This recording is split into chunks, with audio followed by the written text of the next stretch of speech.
నమస్తే welcome to ఇహా TV. శ్రీలంకలో customs అధికారులు ఒక సంచలన కేసును బయటపెట్టారు. కొలంబో ఇంటర్నేషనల్ ఎయిర్పోర్ట్లో 21 ఏళ్ల ఒక బ్రిటిష్ యువతిని 46 కిలోల నార్కోటిక్ డ్రగ్స్ తో అరెస్టు చేశారు. ఆశ్చర్యకరమైన విషయం ఏంటి అంటే ఈ డ్రగ్ మానవ అస్థిపంజరాలతో తయారు చేయబడుతుంది. వాటిని శ్మశాన వాటికల నుండి దొంగిలిస్తున్నారు అని తేలింది. ఈ వార్త ప్రపంచవ్యాప్తంగా కలకలం రేపింది. అరెస్ట్ అయిన మహిళ పేరు షార్లెట్ మేలీ. ఈమె సౌత్ లండన్కు చెందింది. గతంలో ఫ్లైట్ అటెండెంట్గా పనిచేసింది. ఈ నెల ప్రారంభంలో కొలంబోలోని బండారు నాయకే ఇంటర్నేషనల్ ఎయిర్పోర్ట్లో ఆమెను పట్టుకున్నారు.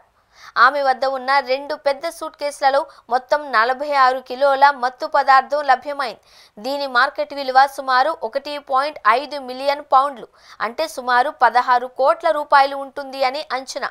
శ్రీలంక చరిత్రలోనే ఇది ఇప్పటి వరకు పట్టుబడిన అత్యంత భారీ డ్రగ్స్ రవాణా కేసు. షార్లెట్ మేలీ తన బ్యాగ్లో డ్రగ్స్ ఉన్నాయి అని తనకు తెలీదు అని వాదిస్తోంది.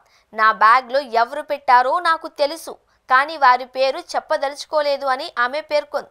నేను ఆ సామాను అసలు ఓపెన్ చేయలేదు, అందులో నా బట్టలు మాత్రమే ఉన్నాయని అనుకున్నాను అని ఆమె చెప్పింది. ప్రస్తుతం షార్లెట్ను కొలంబోకు ఉత్తరాన ఉన్న నెగోంబో జైలులో ఉంచారు. ఈ డ్రగ్ పేరు కుష్. ఇది పశ్చిమ ఆఫ్రికాలో, ముఖ్యంగా సియరా లియోనో దేశంలోని యువతలో బాగా ప్రసిద్ధి చెందింది. ఈ డ్రగ్ ప్రభావం చాలా ప్రమాదకరంగా ఉంటుంది. దీన్ని సేవించిన తర్వాత ప్రజలు నడుస్తూనే స్పృహ కోల్పోయి పడిపోతారు, లేదా రోడ్డుపై నడుస్తున్నప్పుడు వాహనాలకు ఢీకొంటారు.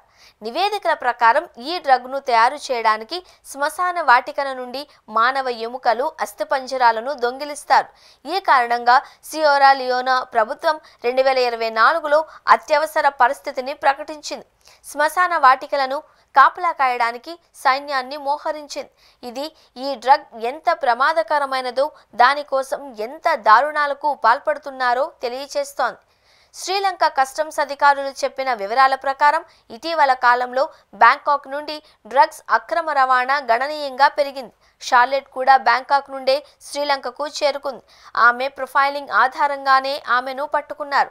ఇదే సమయంలో బ్యాంకాక్ నుండి వచ్చిన మరో బ్రిటిష్ యువతి బెల్లా కూలీని జార్జియాలో 12 కిలోల గంజాయి, 2 కిలోల హషీష్తో పట్టుకున్నారు. ఆమెపై కూడా డ్రగ్స్ అక్రమ రవాణా కేసు నమోదైంది. ఆమెకు 20 సంవత్సరాల జైలు శిక్ష లేదా జీవిత ఖైదు పడే అవకాశం ఉంది.